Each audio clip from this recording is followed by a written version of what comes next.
burneth all the day.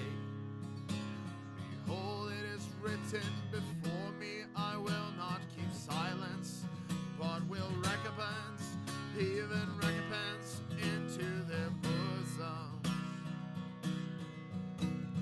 Your iniquities and the iniquities of your fathers together, saith the Lord, which have burned incense upon the mountains, and blasphemed me upon the hills.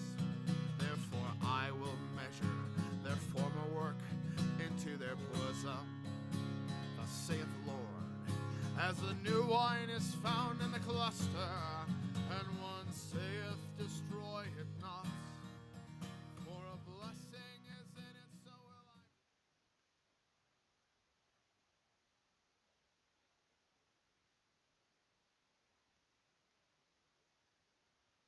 Good morning. Welcome to Line by Line Bible Studies. We're continuing our study in the book of Isaiah, and we are in chapter 32. Now, he talked about the restoration of his people, dwelling in peaceable habitations, insured dwellings, quiet resting places, all the peace that we have available to us when we trust the Lord. But, one thing about no matter how bad the times get, no matter how apocalyptic the scenario, like even if it's Satan himself and all the armies of Tartarus unleashed on the earth, we can charge into that, without fear. Because how should one chase 1,000 and two put 10,000 to flight, except the rocket sold them? And so that whatever occurs is God's will, and that we will overcome, period, through the Lord Jesus Christ and the power of his resurrection, because that's the ultimate thing. All right. So we had left off with this verse, when it shall hail coming down in the forest, and the city shall be low in a low place. Blessed are ye that sow beside all waters, that send forth thither the feet of the ox and the ass. And I think this is one of those things where we will look at the thought-for-thought translations and see what they have to say, because I have certain thoughts about it, no doubt, which I will share, because those are fixed. I doubt it's going to change based on the translation. And even if it does, there's no reason we can't even just talk about that a little. Let's see here. So, let's try the Devil's translation itself, the NIV. Notice he gets first place. All right. Though hail flattens the forest, and the city is leveled completely, how blessed you will be, sowing your seed by every stream.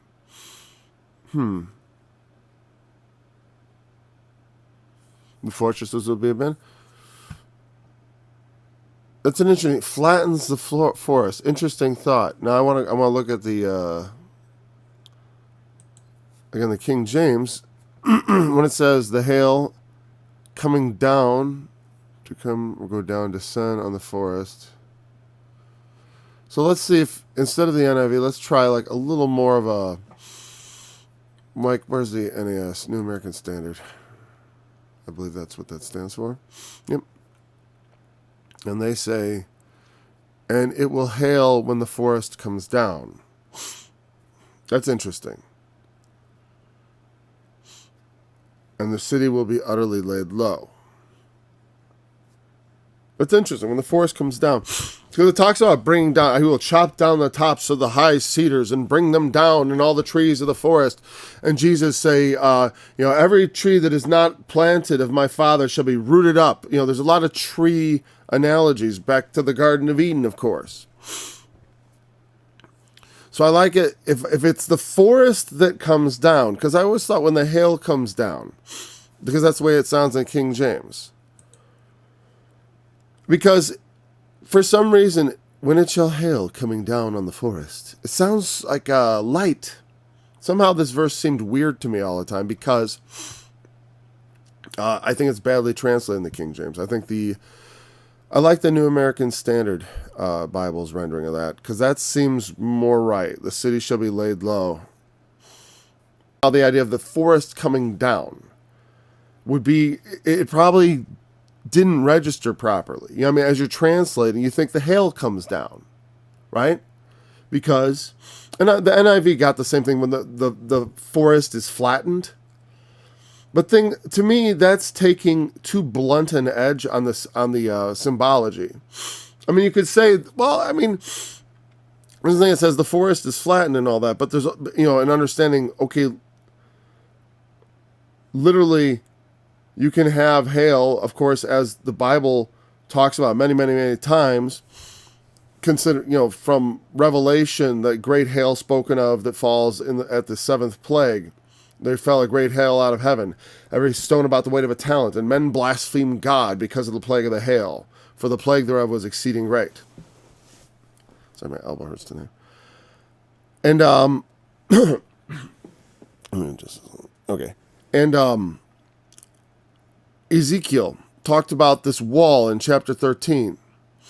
That he would bring down the wall that they had daubed with untempered mortar. And among the things he would use to bring it down were Isaiah 65. I got it all chopped up and everything. Okay, so, and have you seen the treasures of the hail from the book of Job? And also we saw it was mentioned earlier in Isaiah, also hailstones in God's wrath. It's a common theme that in God's wrath, in the greatest of storms, there is giant hailstones falling. There are giant hailstones shall fall.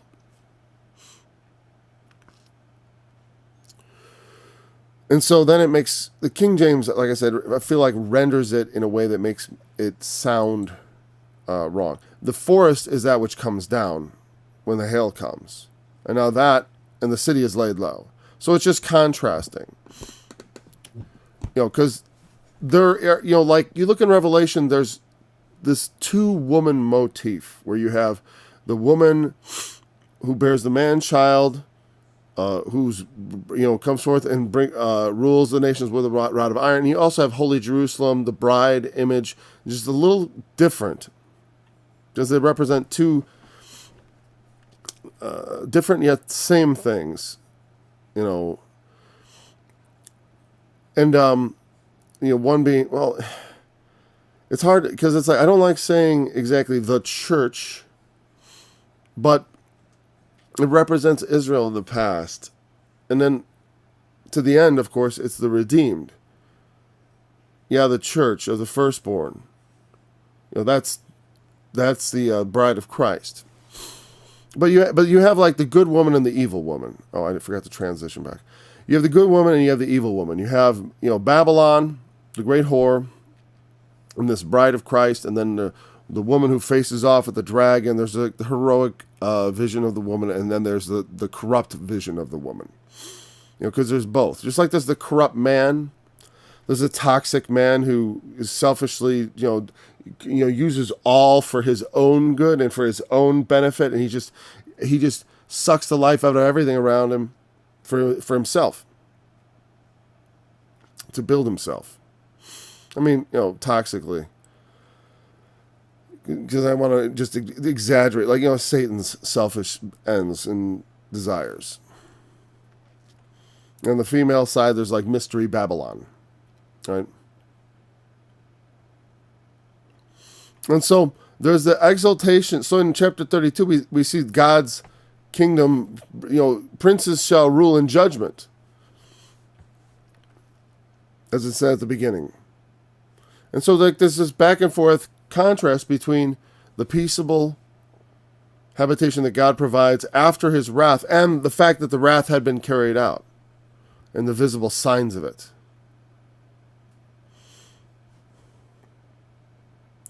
Blessed are ye that sow beside all waters, that send forth thither the feet of the ox and the ass. Now, it can be a blessing, meaning those who get there are blessed. who sow beside all waters that send to the, like ascend, meaning just sort of, it is a image of peaceable living, just simple pursuit of existence. You know what I mean? Just sowing beside the water, sending oxen drink up and all, to do pasture. To pasture. Or in a symbolic sense, I can think of other things, such as, we are, there's the parables in the New Testament, us providing us with everlasting life, which is, the true water, that which makes us live. Like, we know our physical bodies require water to live, but there's something else that is required to live. That's why we don't just make living things. We can't do it. We can kind of play with living things like blocks, but we're like children. We don't know how to make Legos. We know how to do lots of things with Legos. We even know how to break them apart into pieces and maybe melt them together into some sort of, bizarre, non-manufacturer approved configuration. But that's not the same as creating life or even understanding it. Even if you could create life, it wouldn't even mean that you understood what you'd just done. They hardly ever understand the things that they just done. Science, it brought us all kinds of wonderful things. I mean, nuclear power and nuclear bombs. And life-saving vaccines and life-threatening pandemics. Our scientific community. Good job, fellas, Good job on that's the problem, is that it's because the ethics and all that. It's like there isn't an ethic when you don't have a fear of God. Somewhere deep down inside, a sense of like, hey, you know what? Some things are foolish. It's like, no, we should not pursue that. Like, like, don't, I don't know. I don't know how far that goes as far as curiosity about the world. I mean, it gets so much curiosity, but it's like some of the things, like creating new viruses. Come on. All right, whatever. We're not going to talk about that.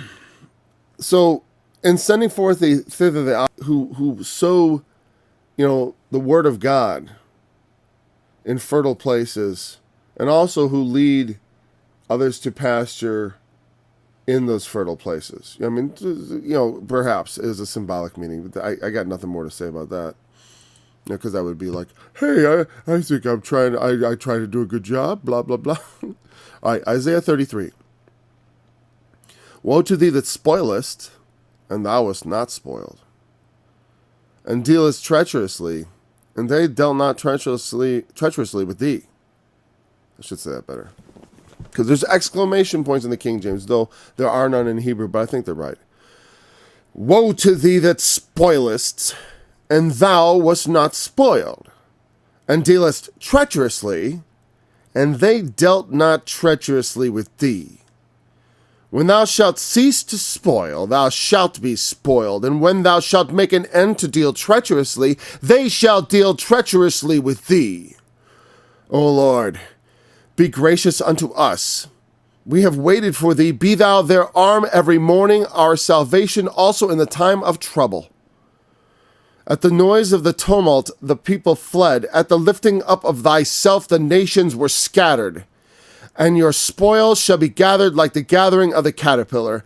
And as the running to and fro of locusts shall he run upon them. The Lord is exalted, for he dwelleth on high. He hath filled Zion with judgment and righteousness. In wisdom and knowledge shall be the stability of thy times, and strength of salvation. The fear of the Lord is his treasure. Behold, their valiant ones shall cry without. The ambassadors of peace shall weep bitterly. The highways lie waste. The wayfaring man ceaseth. He hath broken the covenant. He hath despised the cities. He regardeth no man. The earth mourneth and languisheth. Lebanon is ashamed and hewn down. Sharon is like a wilderness. Bashan and Carmel shake off their fruits. Now I will rise, saith the Lord. Now will I be exalted. Now will I lift up myself. Ye shall conceive chaff. Ye shall bring forth stubble. Your breath as fire shall devour you. And the people shall be as the burnings of lime. As thorns cut up shall they be burned in the fire. Hear ye that are far off what I have done. And ye that are near, acknowledge my might. The sinners in Zion are afraid. Fearfulness hath surprised the hypocrites. Who among us shall dwell with the devouring fire? Who among us shall dwell with the everlasting burnings? He that walketh righteously, and speaketh uprightly. He that despiseth the gain of oppressions, that shaketh his hands from the holding of bribes, that stoppeth his ears from hearing of blood, and shutteth his eyes from seeing evil. Defense shall be the munitions of rocks. Bread shall be given him, his waters shall be sure. Thine eyes shall see the king in his beauty, they shall behold the land that is afar off.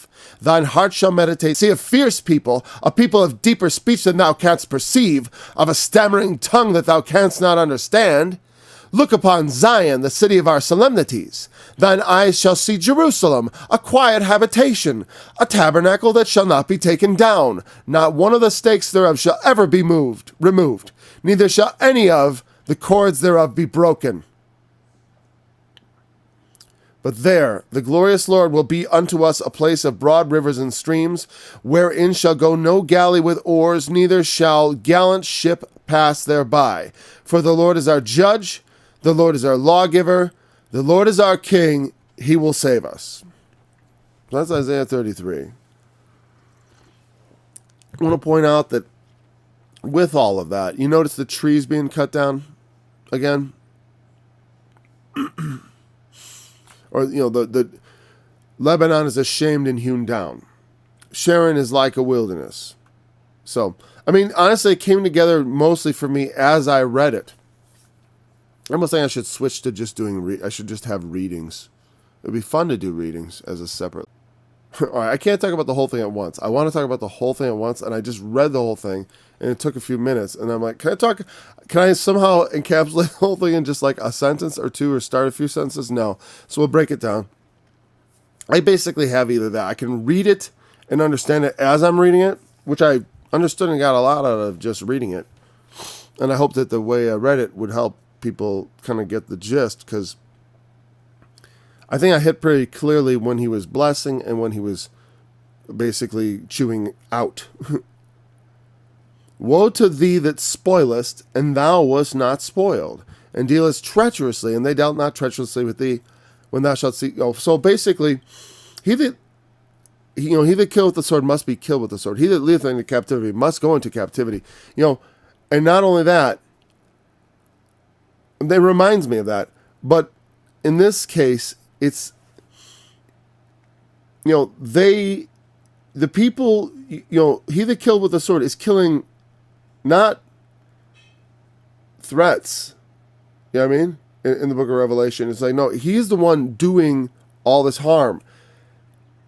Here, it is spoiling and dealing treacherously. Because sometimes people become treacherous towards each other because they have some sort of back and forth feud, right? And then you can understand, you can see, like, you can't see the beginning or the end of it, just a snake grabbing its tail. It's like, John and Mike hate each other. It goes back to when they were kids and they fought over, but nobody really knows or figures out when they started this disagreement. But no, the person to this person, and you deal dishonestly with them. When people come to you sincerely, it's something I genuinely hate, because I've always been. When I was young, I was credulous. I intended to believe things, and I was kind of naive, of course, as we all are, but I was probably especially so. I was especially naive. And, and not ready when I encountered, malevolent things in my childhood, not immediately. I learned. You know, it made them a little angry, but they also were kind of had a little bit of pride about it, I think. That's not how I learned to swim. I went to swimming lessons. I went to swimming, which means I learned to swim in ice cold water at 5 a.m. So that was really, boy, I hated swimming lessons. Actually, I loved going swimming, but swimming lessons was like, I was there to learn, but thou shalt, when you will cease to spoil, you will be spoiled. They think they get away with it. They think they can get away with it.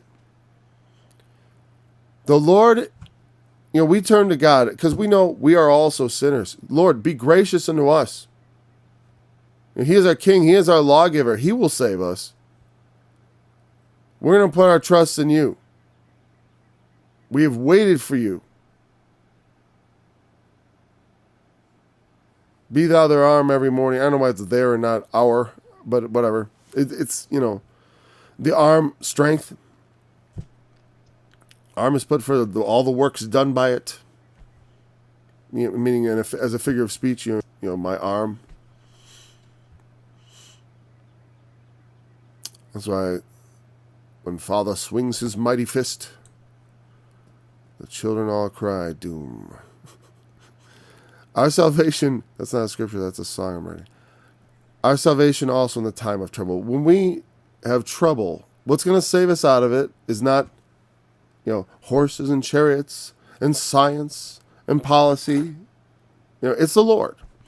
And it's speaking, and, what God asks of us. And it's not just the Lord. We just sit back and say, okay, the Lord will save us. Isaiah isn't doing that. He's sounding the alarm. He's telling people. And it's not. And the thing is, one of the reasons the prophets get preserved is because a lot of time at the time, their opinions aren't so popular. Like Jeremiah, for sure. Isaiah, in Judah at least. In Israel, they did not hear him. But in Judah, he had the king's ear, apparently. Well, certainly at times, because he went out and met Ahaz and things like that. And so there were a core who trusted the Lord when the Assyrians came. And that's why Jerusalem was preserved, and so was Judah as a nation, and also the throne of David. And so be gracious to us. The sure mercies of David being called upon.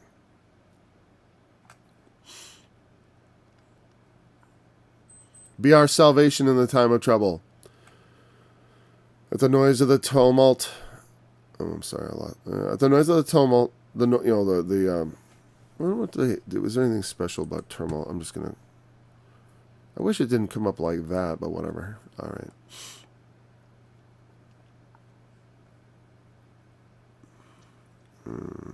Oh, no wonder. Wrong chapter. All right. That's boring. I'm just going to go over there so you can see it too. Not that it's that important, but at the noise of the tumult, Hamon, a sound, murmur, roar. Okay, crowd, abundance, fine. Nothing's going to hinge. I'm not going to suggest another word. The people fled. At the lifting up of thyself, the nations were scattered. It says, like the Lord shall roar out of Zion. There's always a great noise. With thunder and earthquake and great noise. With storm and tempest and the flame of devouring fire and the multitude of the nations that fight against Ariel. Isaiah 29. Remember that. Storm and tempest and great noise.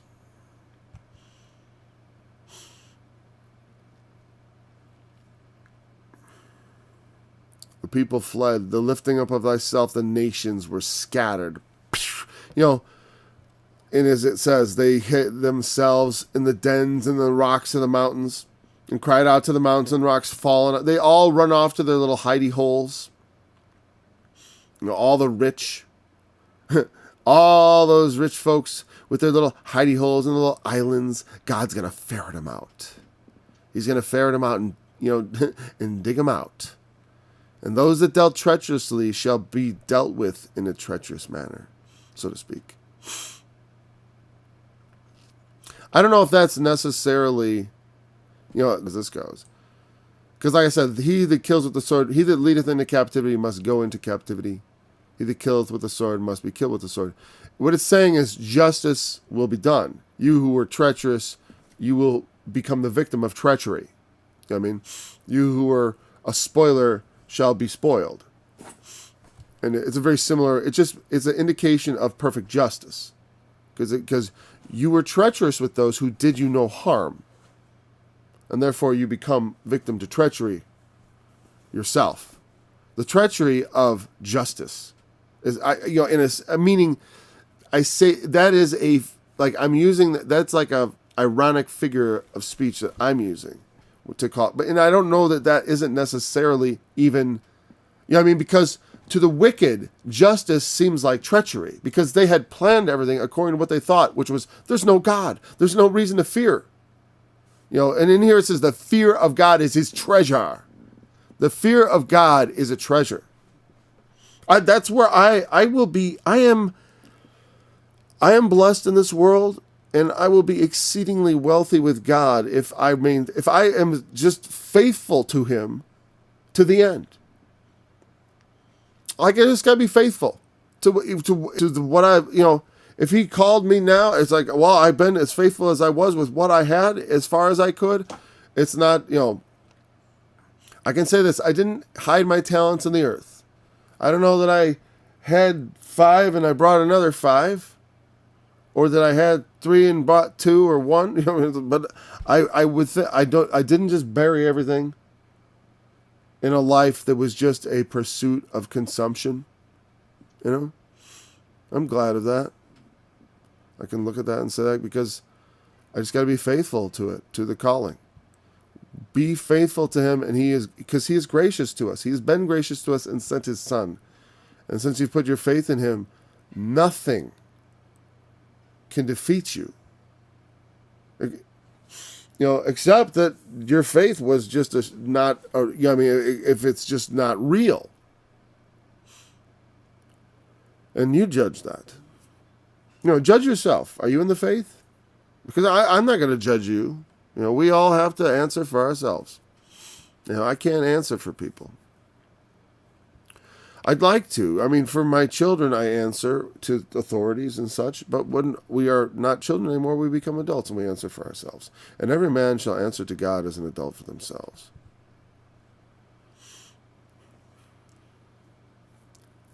Yeah. Be thou thy arm every morning. Strength is salvation in the time of trouble. Every morning to get up the strength to continue, It is, I think that's the only thing. Sometimes, there were times when I felt that's the only reason I did continue, because I couldn't quit. You know what I mean? Just because you can't quit. There are times when I've definitely felt like I wanted to quit. Just quit life somehow. Not suicide, but sort of like a sort of a, just like give up everything. Just all the things I'm trying to do. Everything I just because maybe it's all just, whatever. There were times I felt like that. And, but I couldn't quit because of the Lord. Because I fear him. I do. And also I trust him ultimately. But in those moments, it's like, it's what preserves me is just, I can't quit. I genuinely know that. I'm not allowed to. Don't get to. Just got to do a better job. That's all. More is expected. And don't complain as much. That's how I see it. Because it's like, that's for the victorious. The victorious don't, lay down and quit. We can't. Not if you have you want victory? Get up. When God lifts up himself, I want him to find me on my feet. You know what I mean, so to speak? I'm moving. I'm working. He says, I'm coming to set the world on fire, basically. And what will I do? When I come, it already be kindled. Meaning you know my will. You know my word. So get the fire kindled. Sow the seeds in fertile places. Send out the oxen and the cattle, because God is ready to bless those that trust him. The Lord is exalted, for he dwelleth on high. Oh, I'm sorry, never mind. I went too far ahead. Lifting up of thyself, the nations were scattered. His will, even historically, those are the moments when the enemies of God are scattered. But also, ultimately, the victory is Christ, because every knee shall bow, every tongue shall confess. But before that, they will flee in terror. And your spoil shall be gathered together like the gathering of the caterpillar.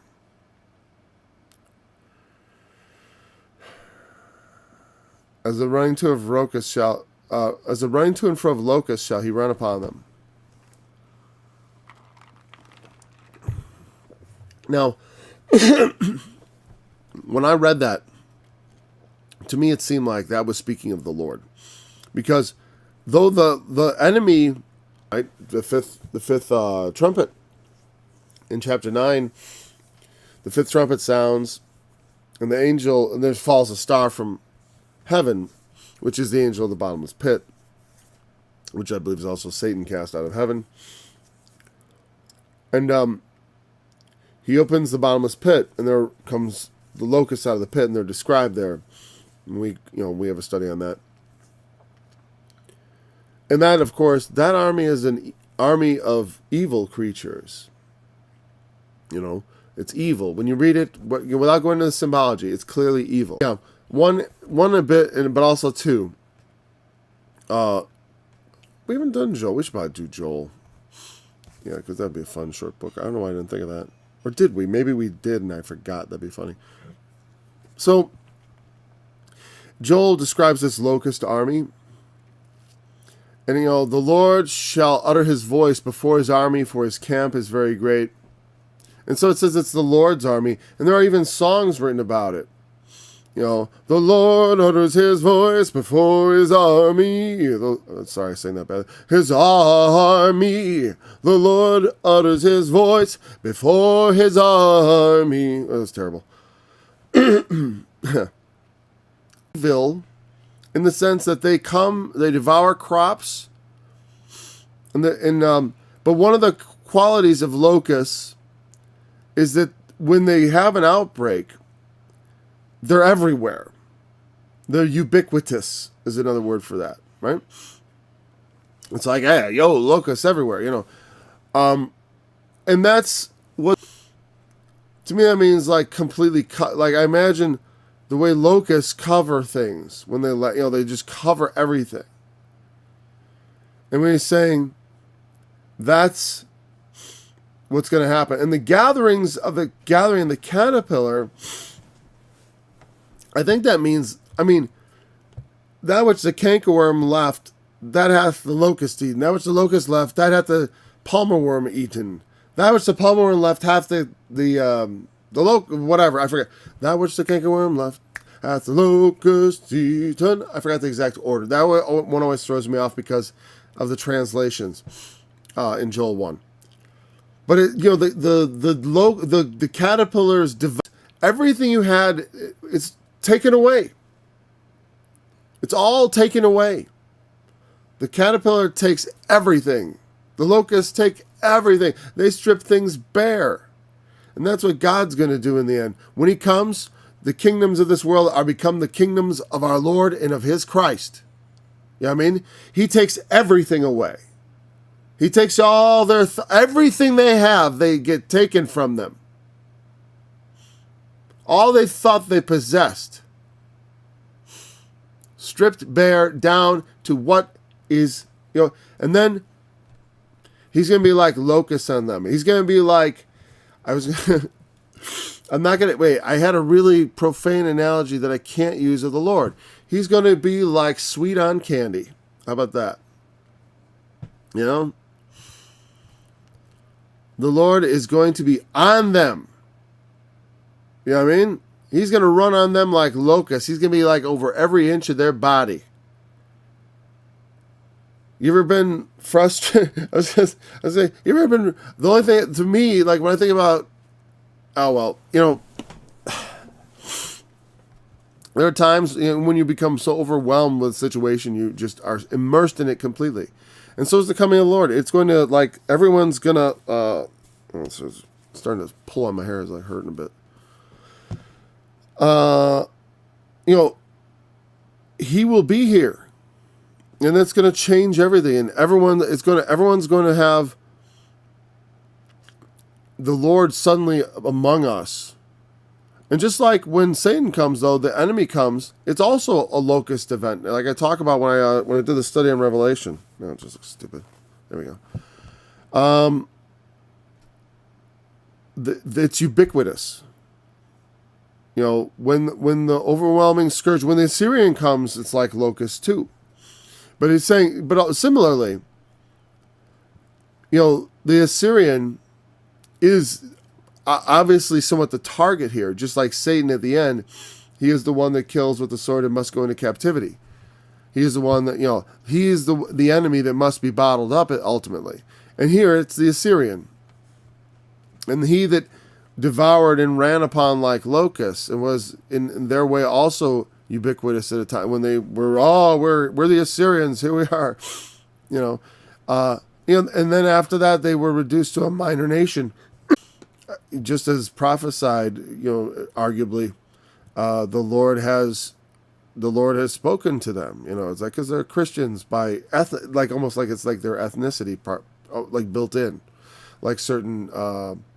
We would talk like the way in Northern Ireland, it's like Protestants and Catholics, but it's like it's not over like they're not like I remember I used to see like the things going on in Northern Ireland, like the terrorist attacks and stuff.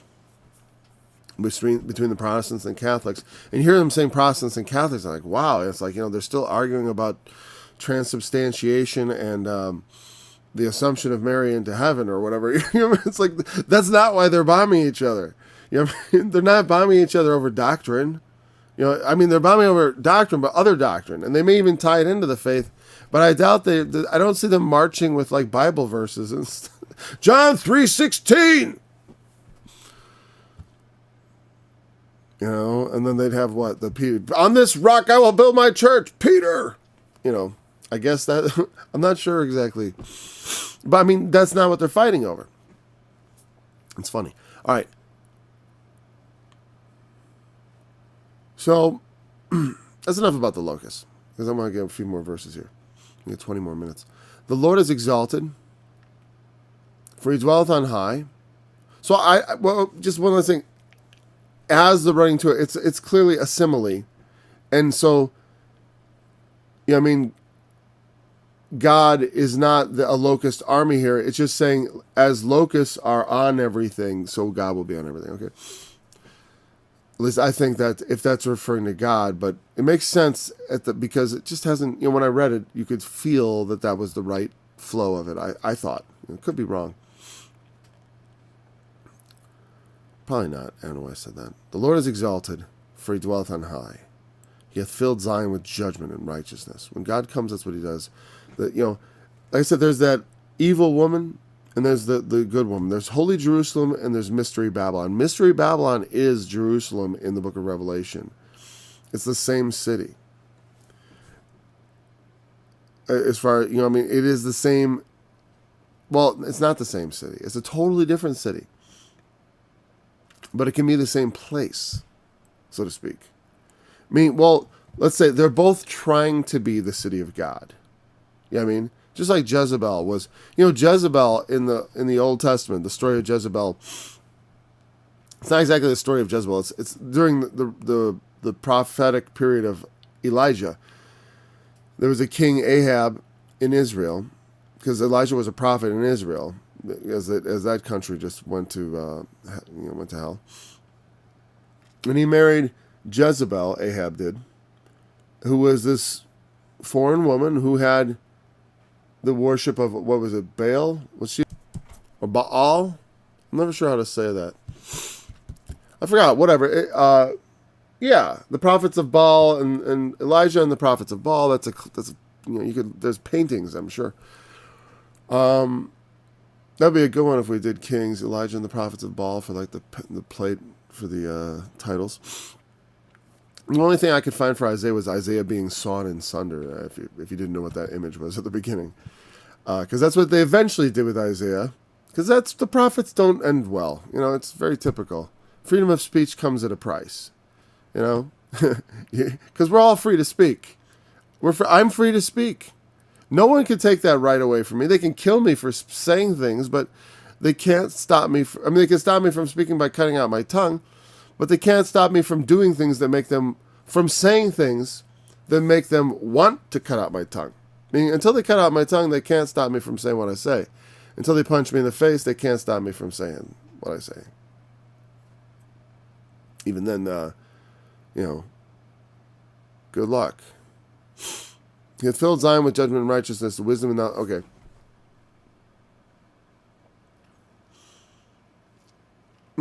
The two cities. But, I just want to draw your attention to that, because there is that back and forth between the women that are at ease, who hearken not to the voice of God, and the men also, the men of the city and all that, and also those who do. And I was talking about Jezebel, wasn't I? Sorry, I forgot about that. Jezebel brought on the worship of Baal. And she was... But my point about bringing her up was that there's a character, and she very much had, like a precursor to the imagery you would associate with Mystery Babylon. Very closely, point where she was in trouble, and she painted her face to go out and meet the new king, and... to try to basically, it's sort of implied that she's trying to save herself with using her, but she makes herself up right before her death. But she is a religious figure. She brings the worship of Baal, and she's intimately involved with it, meaning. And she's the queen. That's another thing. She's the queen of Israel. The queen of Israel, of all Israel. And she's bringing in the worship of Baal. That's why she is similar to Mystery Babylon, because Mystery Babylon is a very similar figure who represents this sort of alternative city of God that thinks itself, I sit a queen and and I have my husband, my God. It's Satan, but they think themselves to be wonderful. They excuse themselves. Because the thing is, in the doing of judgment and righteousness, we think God is justified when he executes judgment. When like I said, I believe in the penalty of death. Like I said, in the earth, I'm not excited about the state having the power of life and death, because they abuse all their other powers, and so much has gone awry. So many innocent men, and mostly men, as I say, and women, but why?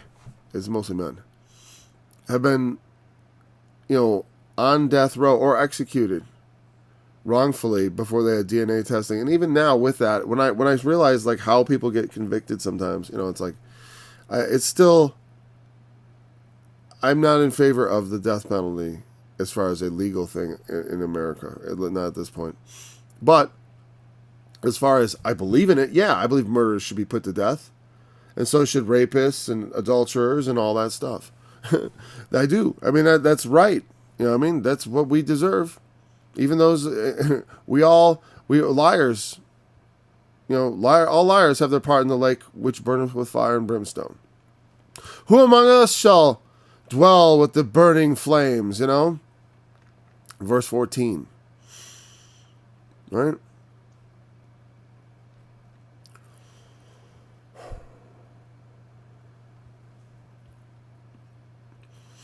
Mystery Babylon, Jezebel. They just create this image. They are doing, when we do the right thing, we think, hey, that's right. Even if it's justice, even if it is, you are sentenced to death. Sometimes it's right. It is right. It is deserved. If we can know for a certainty that someone's guilty, we should put them to death. Certainly of murder. Jesus said of adultery that he that is without sin, let him cast the first stone. But he also said, whoever looks on a woman to lust after her has committed adultery with her already in his heart, and also is in danger of, and implying thereby from the context where he said that if you're angry with your brother, you're in danger of the fire of Gehenna, Tophet. It is better for you, if your right eye offend thee. He says that right after he says that. And if your right eye offend thee, pluck it out. For it is profitable for thee that one of thy members should perish, and that thy whole body should be cast to the fire of the vale of Hinnom, which we talked about, Tophet, Gehenna. The everlasting burnings, the devouring fire, the breath of the Lord of hosts.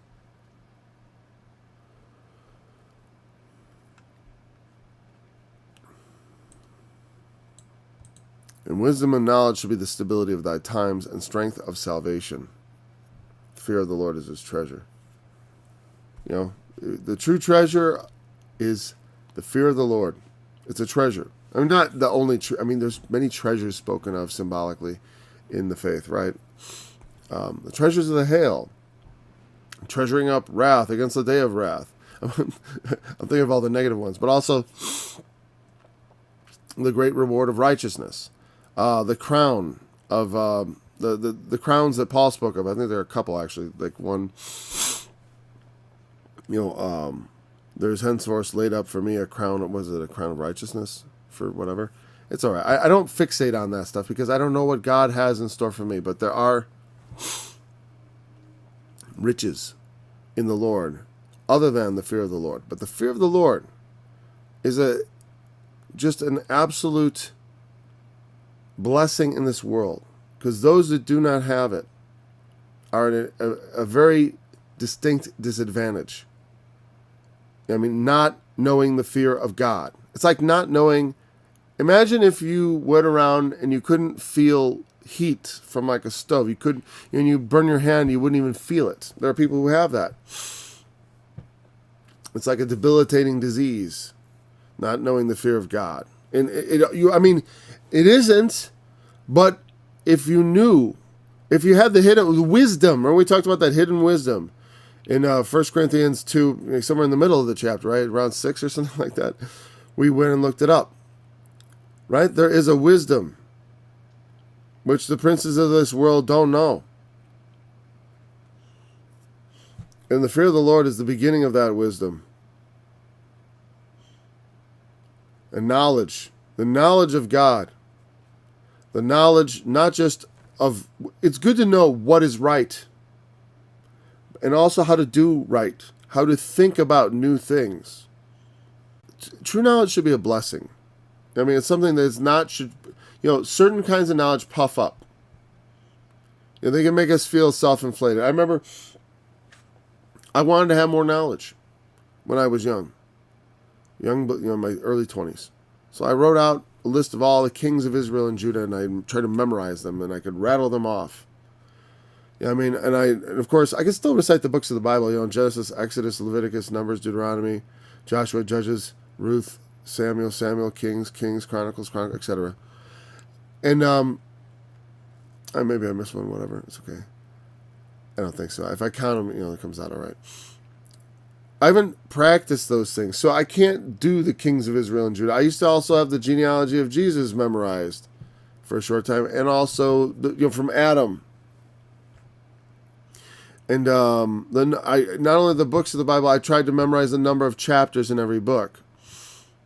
But that kind of knowledge makes me look knowledgeable, but it's not actual knowledge. It's a kind of knowledge. But the potential of that knowledge to bless me is it's more likely to just make me feel inflated.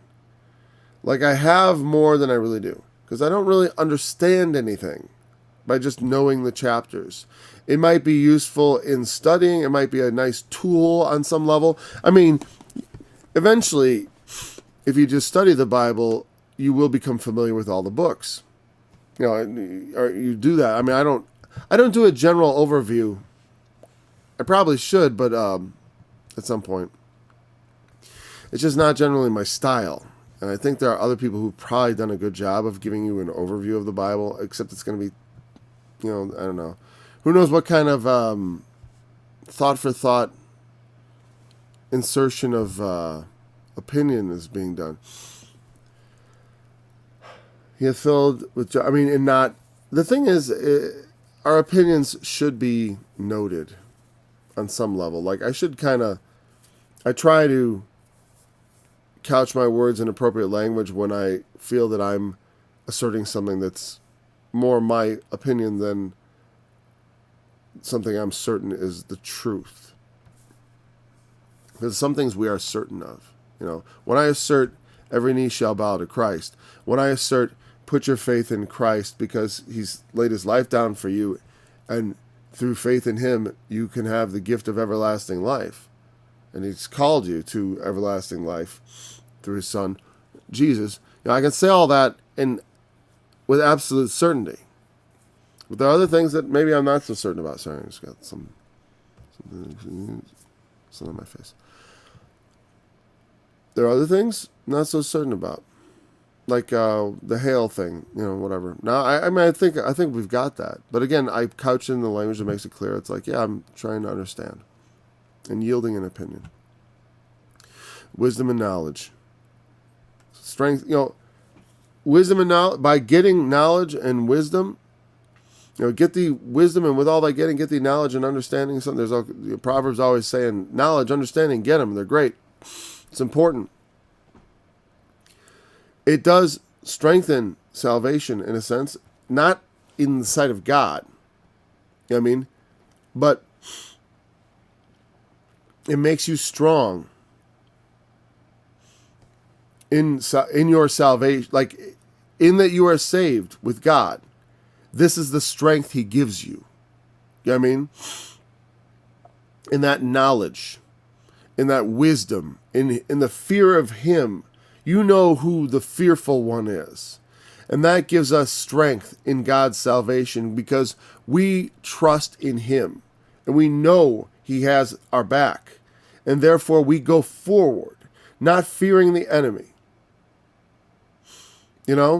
Because we have the wisdom and the knowledge that God has given us, and we trust in him. And that is strength of salvation. You know what I mean? The helmet of salvation. Why is that salvation a helmet? Because the knowledge of your salvation and the certainty thereof, your faith in your Lord, is what is your, it's on your head. It's protecting your critical parts. Because you are saved through your faith in Jesus.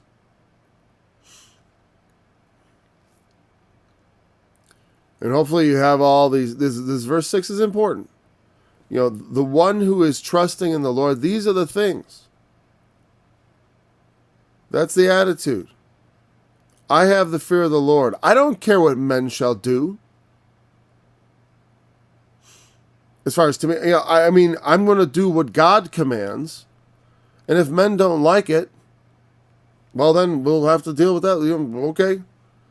You're going to cut me in half like you did Isaiah? Or are you going to listen? Or are you going to, or what? Or just, you know what?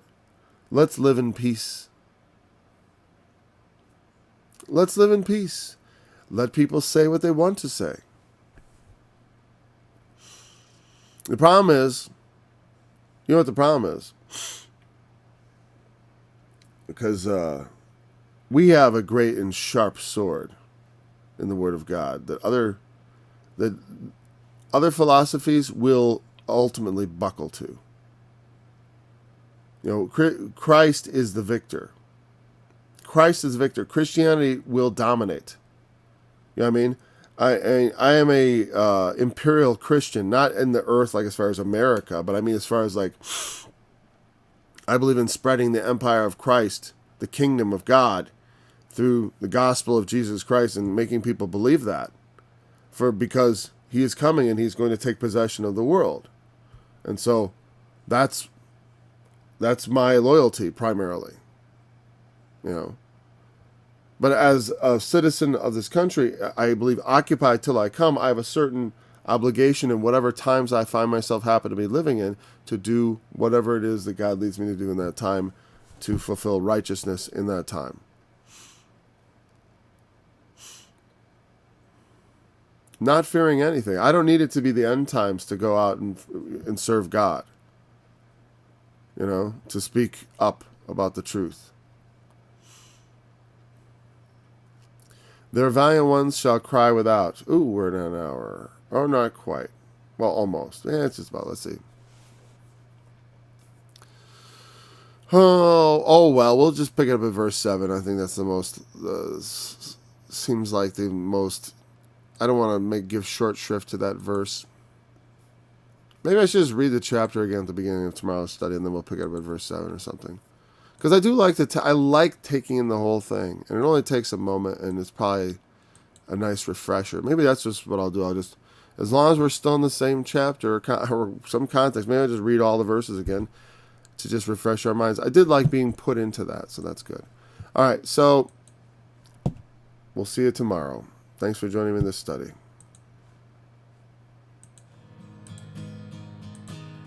These are a smoke in my nose, a fire that burneth all the day. Behold, it is written before me, I will not keep silence, but will recompense, even recompense into their bosom. Your iniquities and the iniquities of your fathers together, saith the Lord, which have burned incense upon the mountains, and blasphemed me upon the hills. Therefore I will measure their former work into their bosom. Thus saith the Lord, as the new wine is found in the cluster,